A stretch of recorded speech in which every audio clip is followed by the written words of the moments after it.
it is June 16th, bringing you a weekly Lake of the Ozarks fishing report brought to you by James and Denise Still Guide Service down here on Lake of the Ozarks. We'll go over the lake conditions real quick. Lake's finally creeped up to, we're going to say full pool. It's 659.48, I guess. So we're about, 4 inches from max. So we're just going to call it full pool right now.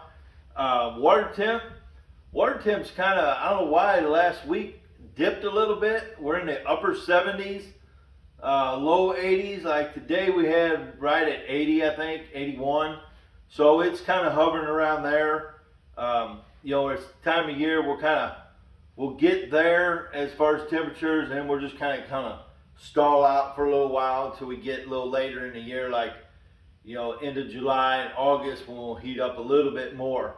We're still getting a few, about cool nights, but cooler nights that keeps that water down, in the 70s, the low 80s. So, as far as color, lake's still really clear everywhere.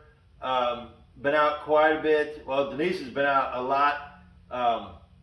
I've been out the last few days, quite a bit. I didn't see a whole lot of difference in the water color, just a little bit as far as the clarity. It's still real clear. Fished the glaze, fished up towards, that stretch from the glaze up towards the Gravois. You've been out quite a bit this past week. Have you seen any difference in the water color? You've still got your clear. It's plenty clear. Clear. For sure. Yeah.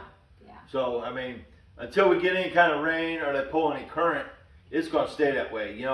Obviously we've got a lot of boat traffic. I noticed this morning that by the bank, it was a little bit stirred up still. You got a lot of boat traffic.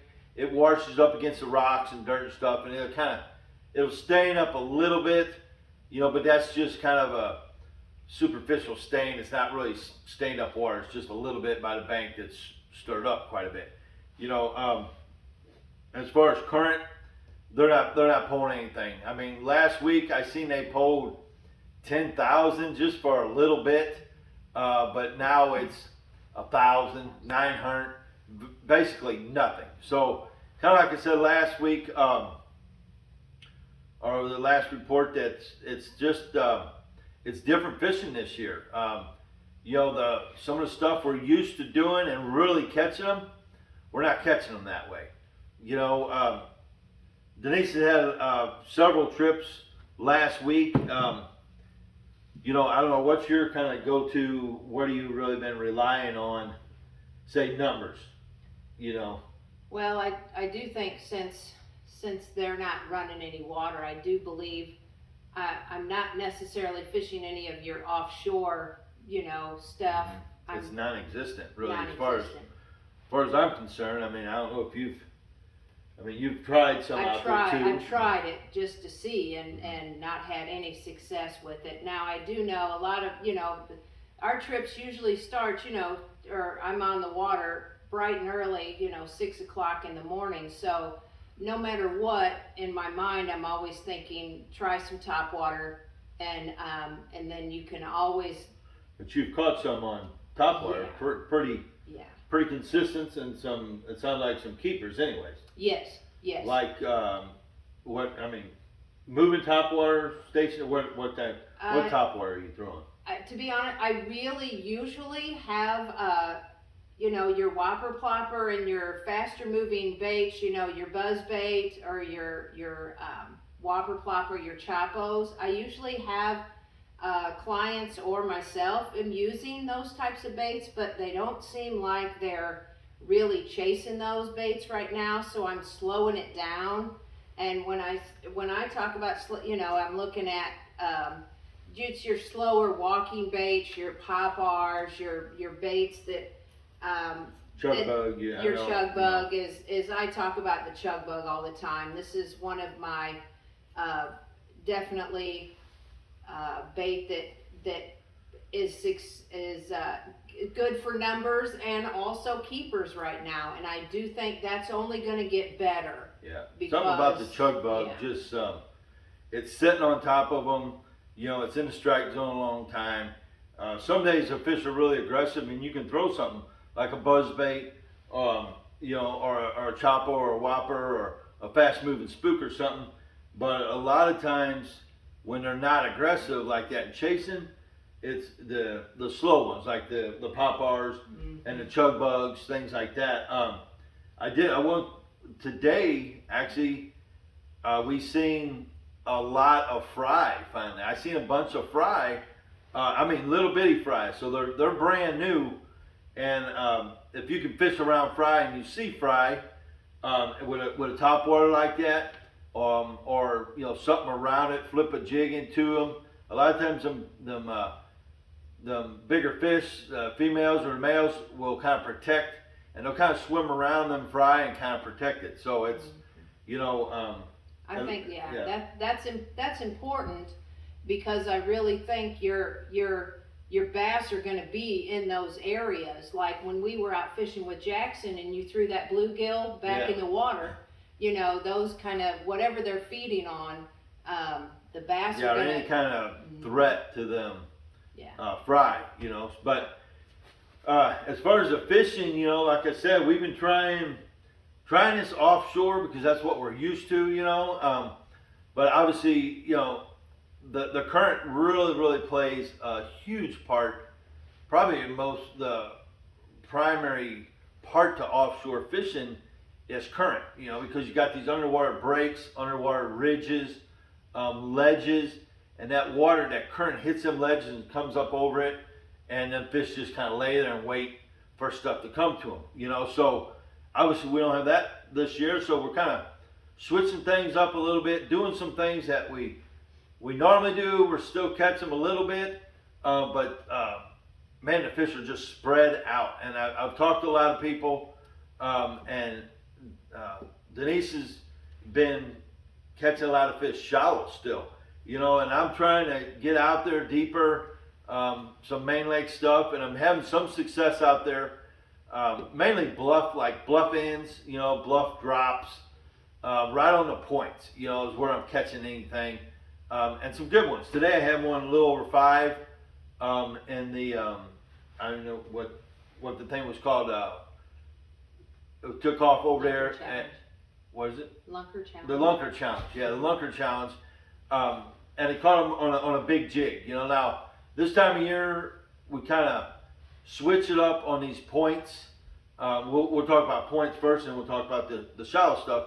But the points and ledges, it seems like you either want to throw something slow falling, like a real light 1/4 ounce Crockett or Shaky Pro head with just a little mag finesse on it. I'll throw it on 12-pound test, and the key to that is it just sinks real slow. And you can see, like on the live scope, you can see fish up there suspended. And sometimes they're suspended 3 foot down. You know, sometimes they're down 8 foot. Sometimes you see them down there 15 foot. And if you drop something real slow by them, a lot of times they'll just run out and grab it. You know, and it's a really productive way to catch fish this time of year as they're post-spawn. I think they're late this year. So I'm hoping those things are going to still happen. But, you know, it's kind of a slow fall in their face, and they run out and grab it, you know. Now that can be really productive, or I go the opposite way, like today and the last couple of days, is I would throw the 3/4 ounce zapper. Well, it's actually called the reaction jig. It's a 3/4 ounce Crockett Gator head, and then I put a great big trailer on it. That's the what is it? The net bait, baby pecker crawl is that bait. It's a really good, it's kind of a hollow bait, and that hollow kind of holds air in there, so it's going to slow it down a little bit, you know, but it kind of, you know, it has a lot of movement, fast movement with that 3/4 ounce head, great big hook, you know. This is a kind of a little tricky if you have never done it.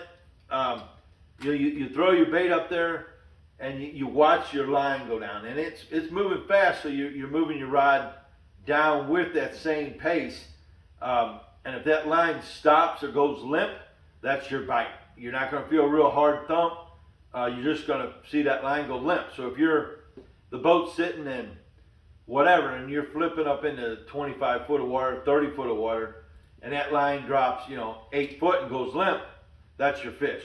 So it takes a little bit of practice, a little getting used to, but that can be really productive.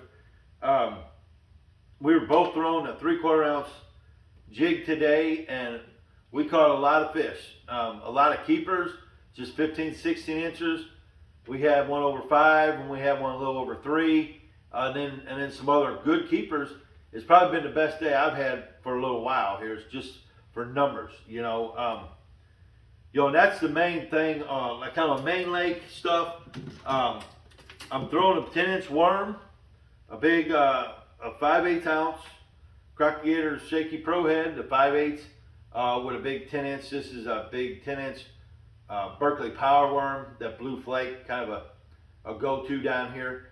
You can see the shaky head. I like the shaky head if I'm just flipping up and letting it go sinking, waiting for the same kind of bite with that jig, or if I'm working rocks, or kind of ledgy, rocky stuff, the shaky head.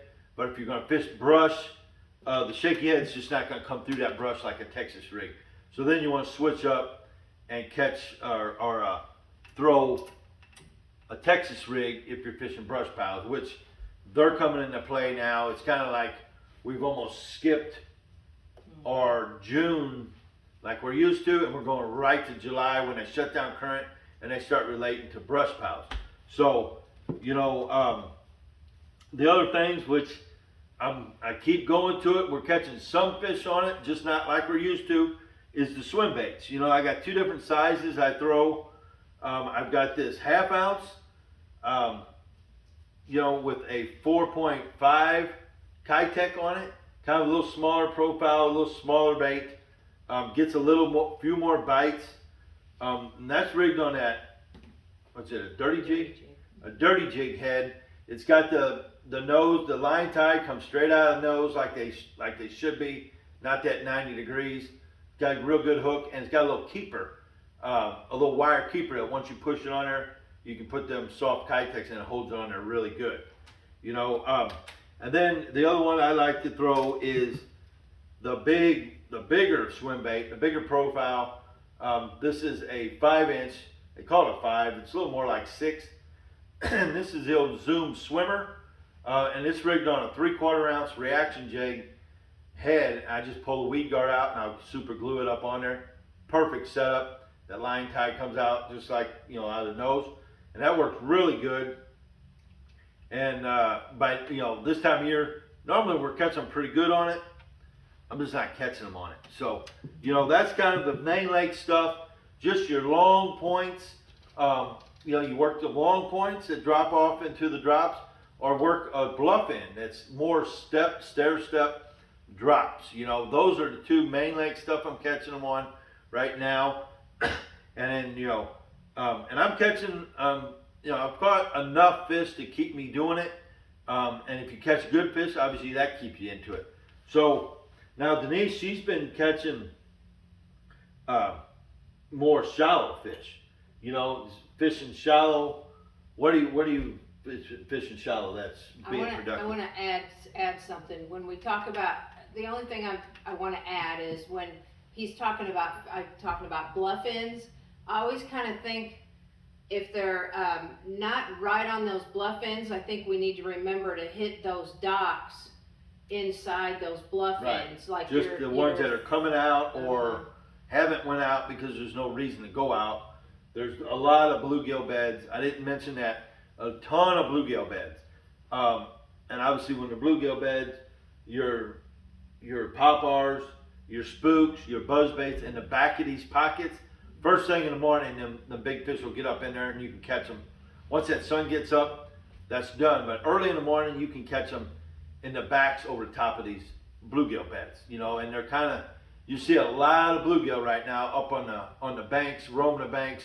So that's the bass are up there eating them. So so the docks that you're targeting shallow, what are they depth wise?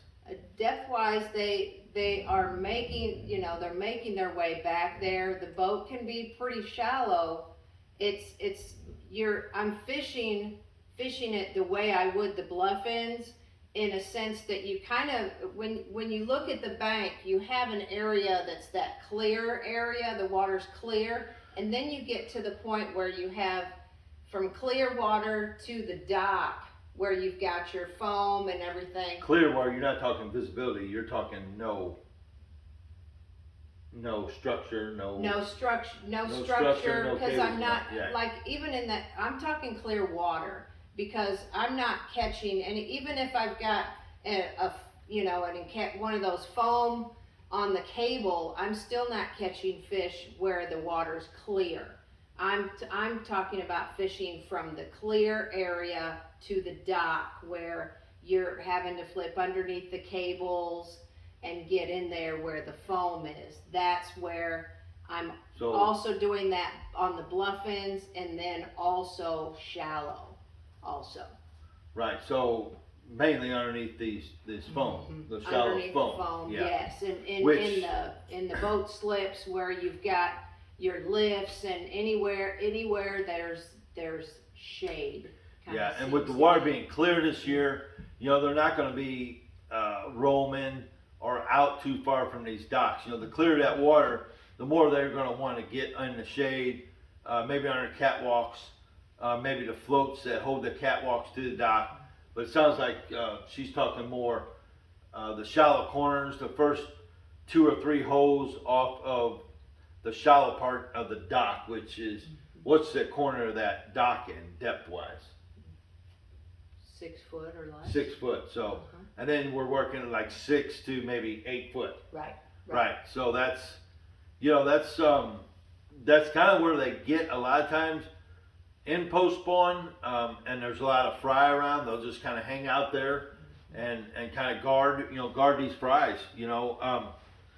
That's it's interesting. I talked to several people today, and some of them are catching them shallow too. So there's the fish aren't just really congregated or not grouped up. There's some that they're going out deep, or they're going out to the points regardless, and that's just where they want to be. And then you got some of these creek fish or cove fish, and they're going to stay in there and stay kind of shallow. As long as food's back there. Right now, all the bluegill are back there, so they're eating them bluegill. I'm seeing a lot of shad, a lot of big balls of shad out. So obviously, them bass out there eating them shad. The fish you're catching are probably eating bluegill. So. And there needs to be activity. You need to be able to, visibly you can see some activity. If not, like bluegill. Bluegill, yeah. Any kind of, shad on the surface. Otherwise, I end up not catching. It's almost like I need to leave that. It's just the same deal. If the food's not there, right, the bass aren't going to be there. They're going to be where the food's at. Especially now, coming off of the spawn, they're looking for food and they're trying to feed up. So, it's kind of getting into summer. I'm gonna say summertime now. It's still a little bit of the post on spawn, but we're getting into summer. So we're gonna kind of, not a whole lot's gonna change for from now through, I'm gonna say August. Really, honestly, there'll be little hit and miss things here and there. Crankbait, nothing on crankbait, big deep diving crankbaits. Not that you can't catch them on it. I haven't thrown it a lot, but this is the time of year where normally, when they're down there 15, 18 foot and you run that deep diving crankbait and dig them rocks, you can catch them.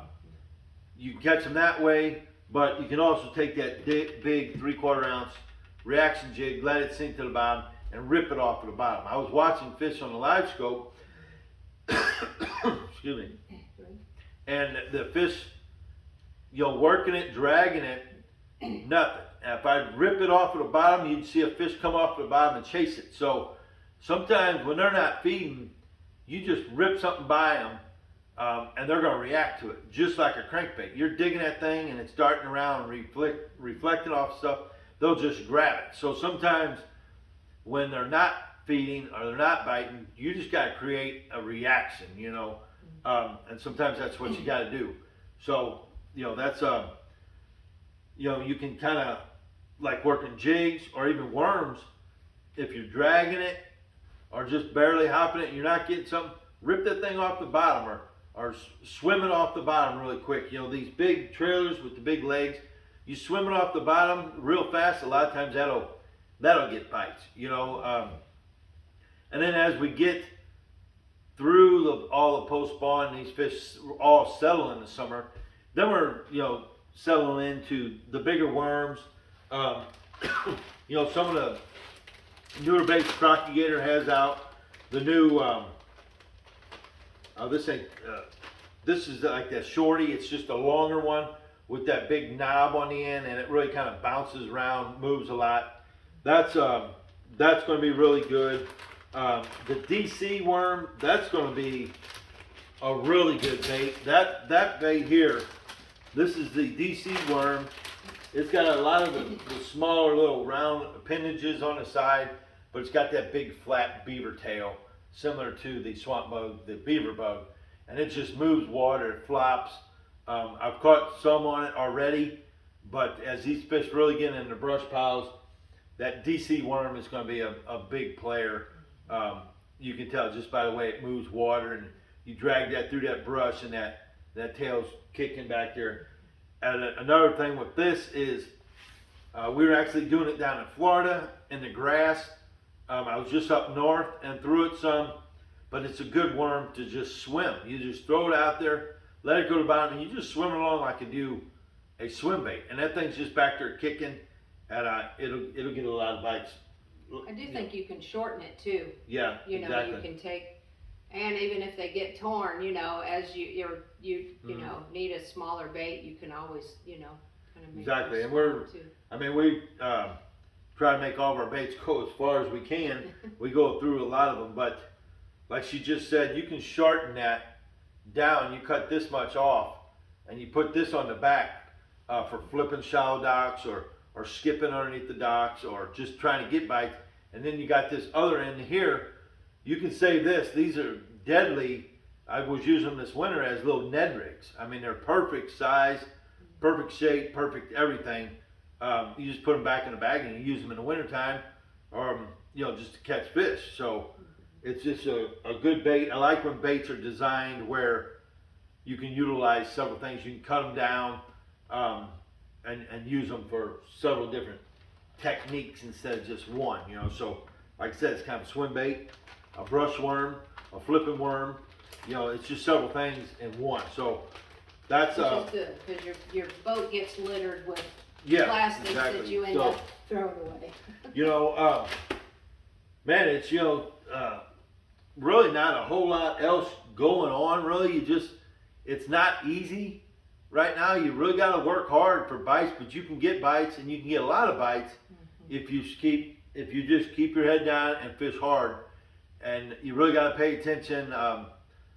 Like I said, if you're flipping, you got to watch your jig bite. Are they hitting it on the bottom? Are they hitting it on the fall? Where are they hitting most of your bites coming? Most of the bites are coming off of the fall, and so you really have to be in tune with your bait and have and be watching and have your rod and be ready and watching for that tick or watching for your rod. You just got it. You really got to watch, like always. Yeah. You really got to watch your line, especially fishing shallow, because them fish will sit up underneath that foam. You flip a jig in there with something like this with the net bait pecker chunk on it, a half-ounce zapper with a pecker chunk. It kind of looks like a bluegill. They're feeding on bluegill, and you swim that by, you flip it by that corner, they just think it's a bluegill. It's kind of broke away, and it's an easy meal, and they grab it. So that's a big deal there. The nice thing is this time of year, I do think you can catch numbers, but every once in a while, a bigger one's going to show up. Literally, in the same spot, where you're catching maybe 2 and 3 pounders, all of a sudden a bigger one will show up, and that's and some of them it's that's only just gonna get better, I think. Some fish just live shallow all year. There's 5-6 pounders that they never go deeper than 8 foot the entire year. That's just their nature. And then you got some fish, they run in, they spawn, and then they back out and they get down them bluffs, them ledges, they get down there 20, 30 foot. There's just two different fish throughout the year. I'm thinking this year that real shallow bite might turn on a little quicker. It's usually August before it turns on, but we'll see if the bluegill stay back there, if the shad move back, whatever. Obviously, it's all about food, so it's kind of it's good in a way. It keeps you thinking, it keeps you on your toes, keeps you switching it up. You know, you can't just get set in your ways and go, well, this is the way I always catch them in mid-June, because this year it's not happening. You got to switch it up. The fish are there, they're out there, good healthy fish. You just got to switch it up and figure out how to catch them, you know. So I mentioned I went up north. I got a chance, a group of us every year, we pick a different lake, and we go and we golf and we fish for a week. And this year we went up to Huron Bay up there by, what was it? Anyway, it's up north Michigan. Say again? Saginaw Bay. Anyway, they all sound the same up there. But anyway, we went up there and man, had a lot of fun with them smallmouth. Brought back a bunch of walleye. My golf game was kind of on this week too, or this week finally. But I fished with Randy Terrell and golf with Randy, so he gave me a lot of pointers. Had a lot of help, but it's just fun trip, great deal. But either way, what I was going with that is, I know you guys heard me talk about these Expion lithium batteries, and I've been running them now for quite a while. And obviously the Vexus boat is a big water boat. It's a big boat. It's a heavier boat, and it runs this rough water really well. So I run it down here at the Ozarks all the time. Up north there, that's a little different game up there. That was some big water. I ran across the big water 2 days. Big waves, a lot of wind, big waves. And as long as I got this thing up on plane and run across it, I run 45. It just clipped right along. Super impressed with it. You know, really tested the boats. You know, the Ozarks waves, Truman waves, Table Rock waves, they can get big, they can get rough, but nothing like up there. Those waves were pretty pretty mean waves. But I went up there. I literally went up there for 3 days, fished, or 4 days, fished 3 solid days up there, and I never plugged this boat in to charge the batteries. And I was on that trolling motor the entire time to keep the boat straight into that wind. We were fishing like rock bars, so we'd move up, hit on spot lock, and we'd fish them, you know, and then we'd move up a little more. So that trolling motor on spot lock just the entire day, keeping us still. And those Expion lithium batteries, amazed. I'd come home and they still had plenty charge in them. And I never plugged the boat in, not one time the entire trip. So if that's not, tells you what type of quality and what kind of, you know, what you'll get out of lithium batteries, what you should, the Expion has proven to me that they will hold up and they're worth the money. There's several lithium battery companies out there. As far as I know, Expion has the best warranty. They have 12-year warranty on their lithium batteries. I mean, that's 12 years. Most of us don't keep a boat that long. But if you do, 12 years, think how long you get out of just a normal deep cell battery. I might honestly get 2 years out of one. I mean, obviously we're plugged in every night. We're charging all the time. We're running them down. I might have got 2 years out of those, and they're $300 a piece, you know. So these, I don't know where they're at now. They've come down. I'm gonna say 800, 900, maybe 1,000. But either way, just worth it to me. The mindset, not have to worry about it. I don't worry about the trolling motor, my power going down at all anymore. So, you know, I like to just fill you guys in on products that I come across that I like to use them and see if they're worth what they're supposed to be, or if they're a quality product, before I say anything about it, because I'm not going to say anything about any products that I don't feel live up to the expectation we should have. So the lithium batteries, the Expions from Wholesale Batteries, extremely good, extremely good. Other things, obviously, like these I had Denise pick me up some more of these bait wraps. I guess that's what you call them. Yeah, lure wraps. Lure wraps. And these are the Falcon brand. Of course, I use Falcon rods, so I like my stuff to match. But these here are really good because they're clear. You know, they're reinforced. They've got the tabs here that you can tear them open, put your baits in them, close them up. I've got every lure with one of these on it.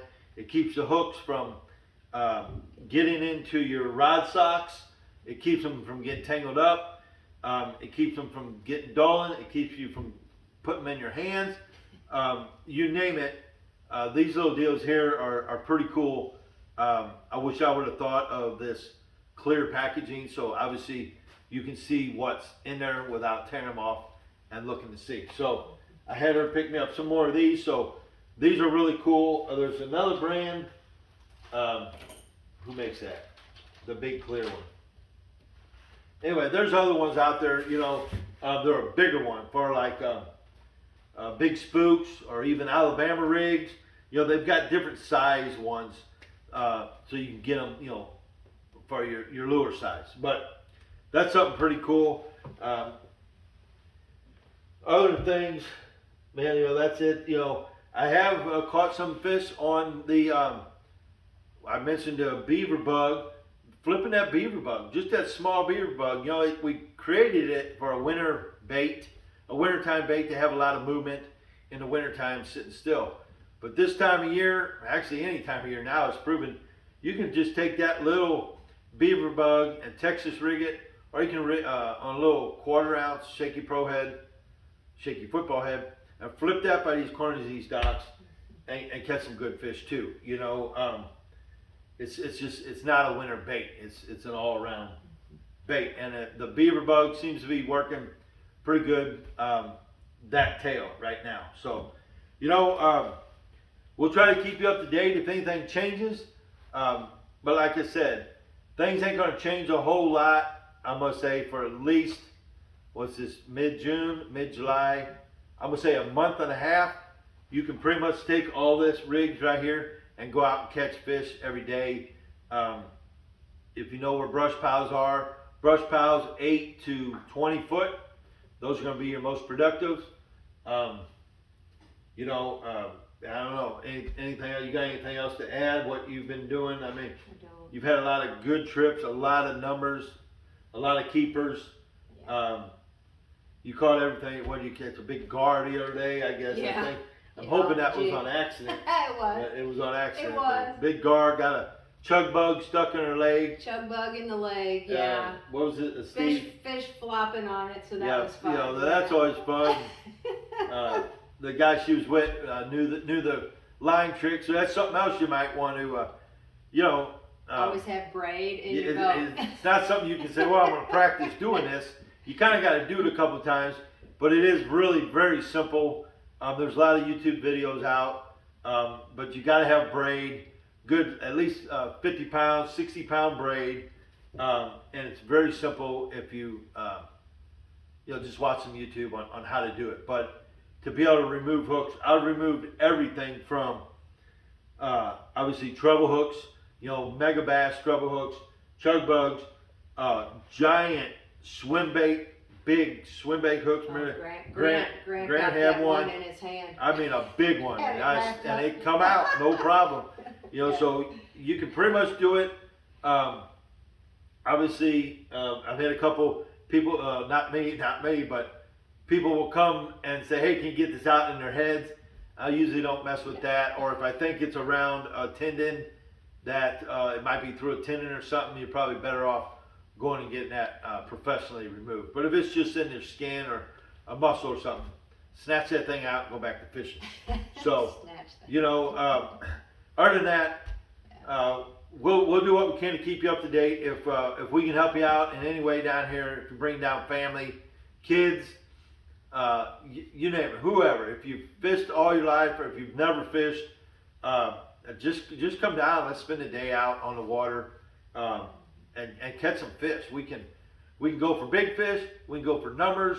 We go for whatever you want to do. That's what we do, and we're going to catch fish and we're going to have a good time. So give myself a call, 573-204-9005, or Denise at 226-3099. I don't remember the number. It just says Denise on my phone. It don't say her number, so. So Either way, I think we're done for the evening. It's been a long day, long week. But come on down to the Ozarks, have fun, be careful out there, wear your life jackets, and we'll see you on the water.